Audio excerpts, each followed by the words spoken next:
Patriarcas e Profetas. Capítulo 62. A unção de Davi. A alguns quilômetros ao sul de Jerusalém, a cidade do grande rei, achava-se Belém, onde nasceu Davi, filho de Jessé. Mais de 1000 anos antes que o menino Jesus tivesse por berço uma manjedoura e fosse adorado pelos magos do Oriente. Séculos antes do advento do Salvador, Davi, no frescor da meninice, vigiava seus rebanhos enquanto passeam nas colinas circunjacentes de Belém. O singelo pastorzinho cantava as canções de sua própria composição, e a música de sua harpa lhe fazia um suave acompanhamento à melodia da límpida voz juvenil. O Senhor escolhera Davi e o estava preparando em sua vida solitária com seus rebanhos para a obra que era seu desígnio confiar-lhe nos anos posteriores. Enquanto Davi estava assim a viver, no retiro de sua vida humilde de pastor, o Senhor Deus estava a falar a respeito dele ao profeta Samuel. Então disse o Senhor a Samuel: Até quando terás dó de Saul, havendo eu o rejeitado, para que não reine sobre Israel? Enche o teu vaso de azeite, e vem, enviar-te-ei a Jessé, o belemita, porque dentre os seus filhos me tenho provido de um rei. Toma uma bezerra das vacas em tuas mãos, e dize: Vim para sacrificar ao Senhor. E convidarás a Jessé ao sacrifício, e eu te farei saber o que hás de fazer, e ungir-me-ás a quem eu te disser. Fez, pois, Samuel o que dissera o Senhor, e veio a Belém. E então os anciãos da cidade saíram ao encontro, tremendo, e disseram: De paz é a tua vinda? E ele disse: É de paz. 1 Samuel, capítulo 16. Os anciãos aceitaram o convite ao sacrifício, e Samuel chamou também Jessé e seus filhos. O altar foi construído, e o sacrifício estava pronto. Toda a casa de Jessé estava presente, com exceção de Davi, o filho mais moço, que ficara a guardar as ovelhas, pois não era seguro deixar os rebanhos sem proteção. Quando terminou o sacrifício, e antes de participarem do banquete sacrificial, Samuel começou a sua inspeção profética dos filhos de Jessé, dotados de nobre aparência. Eliabe era o mais velho, e mais se parecia com Saul pela estatura e beleza do que os outros. Suas belas feições e suas formas primorosamente desenvolvidas atraíram a atenção do profeta. Ao olhar Samuel para o seu porte principesco, pensou: Este é na verdade o homem que Deus escolheu para sucessor de Saul, e esperou a sanção divina para que o pudesse ungir. Mas Jeová não olhava para a aparência exterior. Eliabe não temia ao Senhor. Se ele tivesse sido chamado ao trono, teria sido um governante orgulhoso e opressor. A palavra do Senhor a Samuel foi: Não atentes para a sua aparência, nem para a altura da sua estatura, porque eu tenho rejeitado. Porque o Senhor não vê como vê o homem, pois o homem vê o que está diante dos olhos, porém o Senhor olha para o coração. Nenhuma beleza exterior pode recomendar a alma a Deus. A sabedoria e a excelência reveladas no caráter e comportamento exprimem a verdadeira beleza do homem. E é o valor íntimo, a excelência do coração, o que determina nossa aceitação por parte do Senhor dos Exércitos.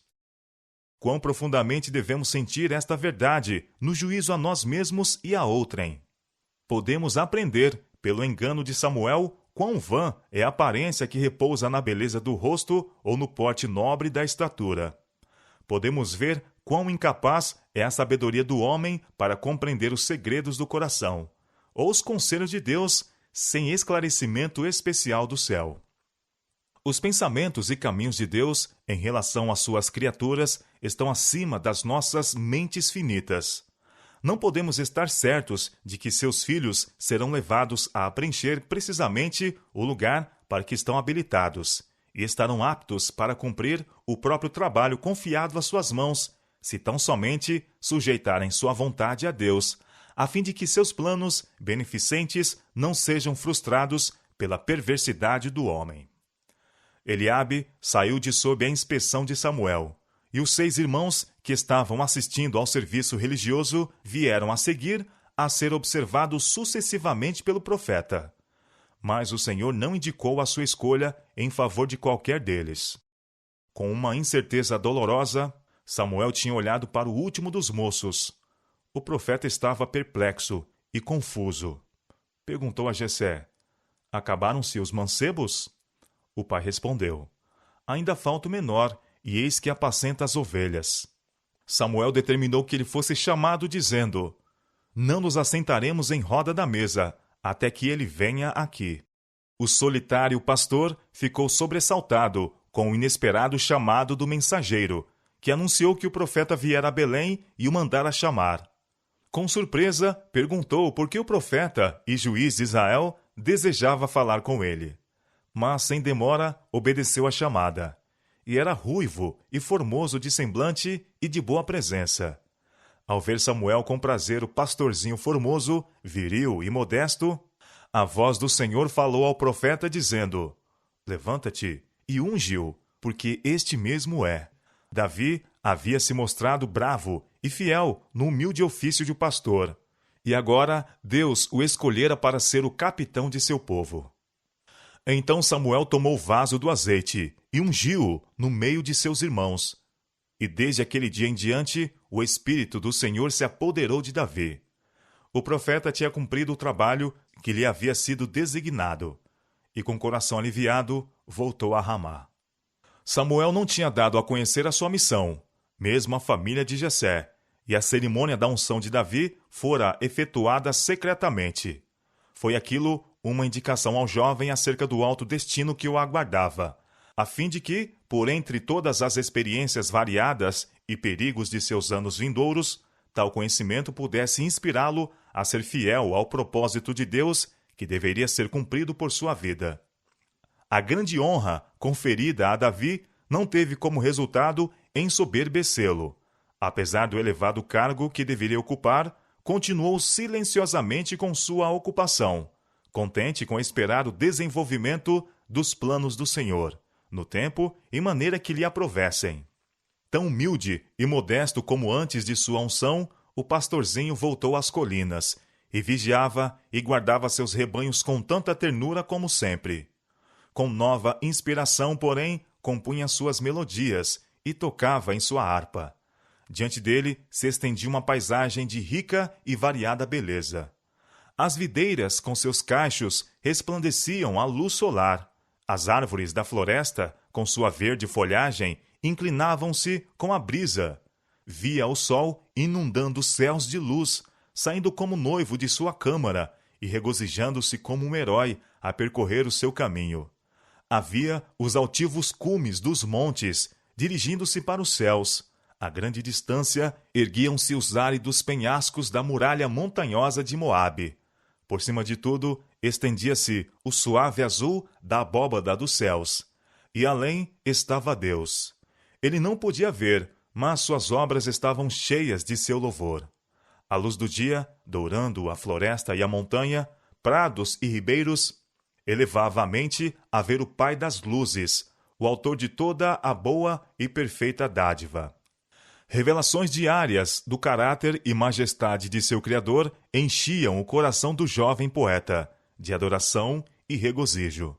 Na contemplação de Deus e suas obras, as faculdades do espírito e coração de Davi estavam a desenvolver-se e a fortalecer para a obra de sua vida posterior. Ele diariamente vinha ter uma comunhão mais íntima com Deus.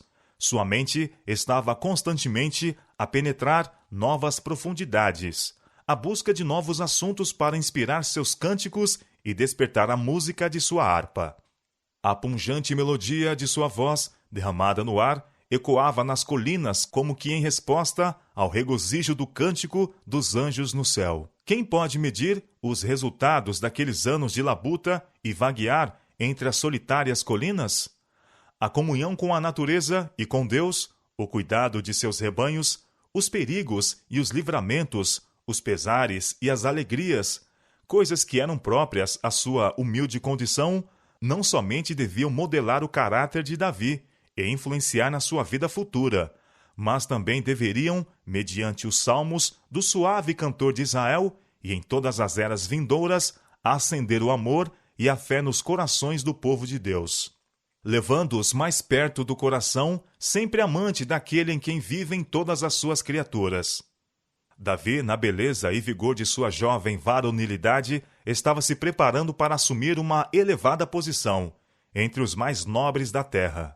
Seus talentos, como dons preciosos de Deus, eram empregados para exaltar a glória do doador divino.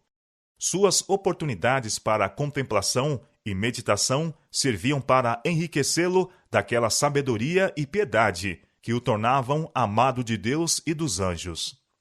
Contemplando ele as perfeições de seu Criador, mais claras concepções de Deus desvendavam-se perante sua alma.